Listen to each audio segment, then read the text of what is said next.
Hey guys, it is the morning of Tuesday, the 26th of December 2023. It's Boxing Day 2023, day after Christmas.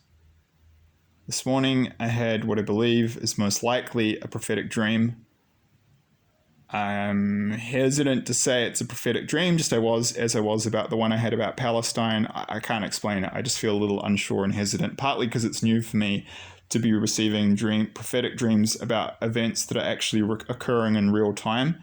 So, like having a dream about North Korea, Russia, and China invading Wellington, which blew my mind when it first started happening back in late 2019 to 2021, is one thing, because that's sure as heck not happening now. No one would even dream of it, pun intended, if I hadn't been given that information, and others like Mike Griffiths from Papamora in New Zealand and Katie Humphrey from New Zealand, who have also been shown the same thing, and others.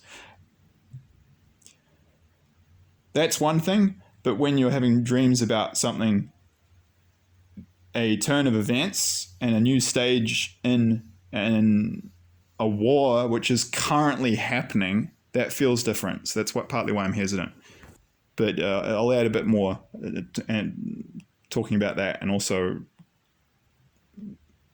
context at the end. I'll just give you the dream now because I don't want to make the intro too long. I get frustrated when I watch videos where people take forever with the intro. I'm just like, dude, just give me the dream. So from that perspective, I will give you the dream now. Right, so I was in northern Israel, and I could see it was northern Israel partly because, most people when they think of Israel, they think of desert, which is accurate. It's largely an arid country. However, if you're familiar with the flag of the country of Lebanon, you'll know that it has a tree on it, and that's a cedar of Lebanon. There aren't many left now. This is coming from a guy who has a passion for the conservation of temperate and tropical forests, rainforests in particular, so I know a bit about environmental history. In the past, there were vast forests of those trees in that part of the world, just as there were right throughout the Mediterranean. Fun fact, a lot of people don't know this, the climate of the Mediterranean used to be a lot wetter because it was much more forested. When they cut down all the forests, it made the whole place a lot drier, because forests on average produce, I think, around 30 to 45% of their own rainfall through a process called evapotranspiration. Now, a lot of people aren't aware of this, but if you cut down all the forests in an area, it dries out the climate.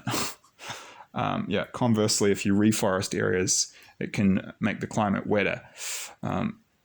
Maybe if more people knew this, we wouldn't have such messed up landscapes where it's too dry to grow crops in some parts of the world, because people don't understand how ecology works. In any case, there were lots of, this area was famous in the past for these cedars, the cedars of Lebanon, and there were huge forests of them, and it's in the Bible actually. They talk about them, and they were used to construct ships and things by the Phoenicians, but apparently we haven't learned much in 2,000 years about conservation and wise management of nature, because they cut most of them down, as they did in basically everywhere in the world.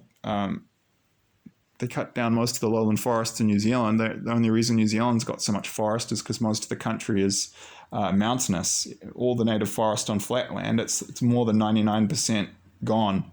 So anyway, the cedar of Lebanon is on the flag of Lebanon because it's a symbol of the country. There are some tiny fragments of those original forests left, of those big giants, but in the north of the country and the south of the country of Lebanon, north of Israel, there is more rainfall, so there are just forests in general.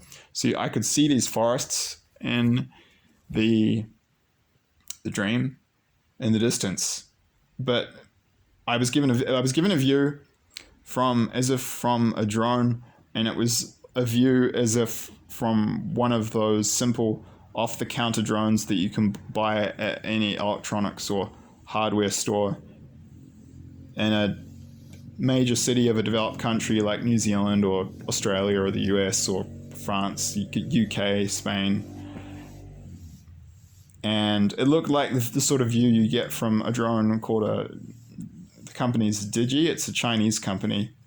The drone's called the Mavic Pro. I know this because my cousin on our family farm had one, and I've used one, and the view was such that like it looked like I was about 40, looking down at this scene from about 40 meters. It's 120 feet up, and I could just see stream. The verb I'll use is swarming. So used in this context, I think, yeah, swarming is a verb. Like swarms of bees or hornets. I say that because there were so many of them. There were huge numbers of Hezbollah fighters, infantry. So soldiers just with rifles. I could see some had RPGs. And then we were just streaming and swarming down these hills down in this part of I don't know if this is correct geographically, but in this area they were coming downhill across the border from Lebanon into Israel, and they were invading Israel. But it was the early stages of the invasion. I didn't know how far they were going to go. I didn't know how far they were going to get. This is just the Holy Spirit showing me, apparently, well, I believe most likely this is a dream from God. I'm pretty sure. As I said, I'm kind of hesitant. I said at the start of the video, but I could be wrong. So if Nick messes this up, again, don't say he's full of the proverbial, because I could be, quite frankly. I'm not 100% sure on this one for reasons I outlined at the beginning of the video. But yeah, but I think the Holy Spirit, she was just showing me the Lebanese invasion it was Hezbollah doing it. I'm not sure if the Lebanese army was involved. The politics there are complicated. They're actually two separate groups. Hezbollah is like a state within a state, apparently. But in this case, it was Hezbollah invading northern Israel from Lebanon. Yeah. So yeah, did I say, yeah, 2 to 4 kilometers in, which is like roughly 1.5 to 3 miles. And they were excited. They were really charged up. And I had this panning view. You could see just streams of them. Like there was a series of ridge lines that I could see in front of me, and I could see them coming down those different ridge lines, like 3 or 4 successive ridge lines extending out to the horizon in front of me, off into the distance. And I could see they were coming down each of those ridges. So there were lots of them. So the numbers were emphasized to me. I think that was perhaps emphasizing that they're going to outnumber the Israelis significantly in that part of Israel, which I'll get to at the end of the video because I'll do a little discussion. And then a couple final details to add. The dream ended and I saw the view of the drone pulled back from a kind of long range view, and it zoomed in on a fighter, and he had the I don't know how you pronounce this, the Palestinian like kefiyeh. I'm sorry if I mispronounced that. I just don't know how to pronounce that word. But I will put a link to what this thing is in the description box below. It looks like a checkered headcloth or kind of handkerchief from a Western perspective. But it's a headcloth. And I think you'll see red one. They're white. Then sometimes the checkered pattern will be red. Sometimes it will be a dark blue. But it's a Palestinian thing and a symbol of Palestinian culture. And you'll often see Arabs right now posting images that include this as a symbol of their solidarity with the cause of Palestine and their war with Israel. And yeah, so this drone zoomed in on one of these Hezbollah guys, and he had a Russian style assault rifle. It looked like some kind of AK. I don't know if it was an AK-47. That's a really old gun now, but I think it might have been a new AK. But it was a Russian style assault rifle, and he had in his left arm, and it was dangling by his left arm. On his right shoulder, he had an RPG, and he had a keffiyeh wrapped around the RPG just below the grenade itself, and that represented the fact that Hezbollah was doing this in support of Israel. And the last detail to add, that the fighters were talking about how they were really pissed off about what was happening in Gaza, and they were like, the mood and feeling was, finally we can have a go at these bastards and get some payback for Gaza. I'm not saying that's what I felt. That's what they were saying, and I was shown they were kind of saying that was the feeling that the Holy Spirit was downloading me, that they had. That was the mood. Yeah, just to wrap up some context, if you have been following a situation, there has been a lot of activity on the northern border ever since the attack on October the 7th. Hezbollah has been indirectly supporting Hamas. Hamas is fighting the IDF in the Gaza Strip. Hezbollah is in Lebanon on the north. They haven't actually, there's not a full-scale war, but there's been a regular tit-for-tat, like daily exchange of fire, and Hezbollah will hit Israeli barracks and, buildings and blow them up and kill Israeli soldiers, hit Israeli tanks and kill them. And the Israelis are lying about their casualty numbers. They're much, much higher than what they're publicly releasing. And I'll put a link to an account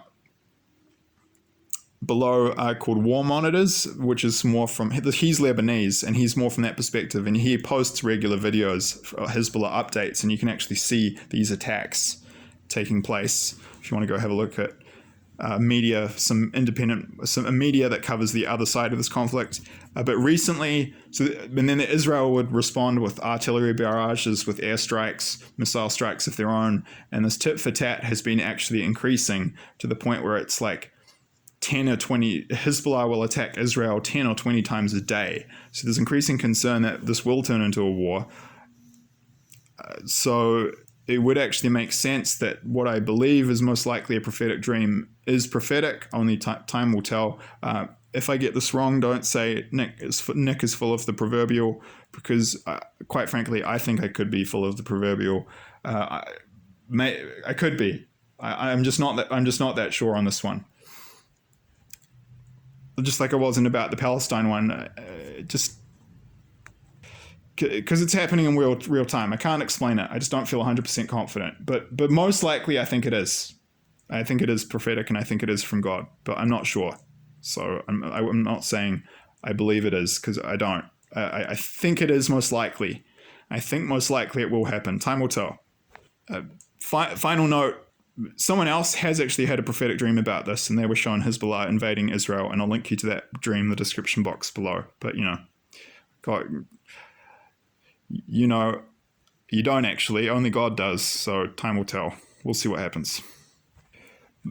But in any case, I would also add, as a final note, I highly recommend looking at that War Monitors account. It's on Twitter, which is a proxy for Twitter.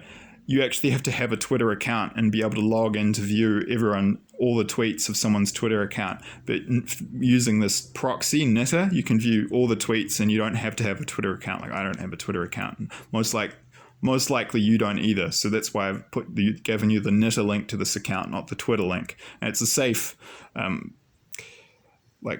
open source, proxy, just like YouTube or invideo.us or FreeTube, which are proxies so that you can watch YouTube without ads and being tracked. So it's the same sort of thing. I highly recommend you look at that War Monitors account. The guy who runs it's Lebanese, and he gives really good coverage of this conflict in the north. So if you want some more context and understanding, and also to get a sense of the other perspective of this war, and also to see some of the stuff that the Western media isn't showing you, I really recommend having a look at his account, because it's genocide what Israel is doing by this point. They've killed 1% of Gaza's pre-war population, over 20,000 people, over 50,000 people injured. For context, if that was in the US, that would 1% of the US population dead would be 3.3 million people murdered, not dead. And they're dropping unguided bombs on Gaza. Yeah, it's a genocide. So I'd be pissed off if I was Hezbollah too, because they're doing what they're doing in the north directly to support the war, the Palestinians fighting in Gaza. And the Hezbollah leadership has said that. They're doing that to draw some of the forces of the IDF away from Gaza.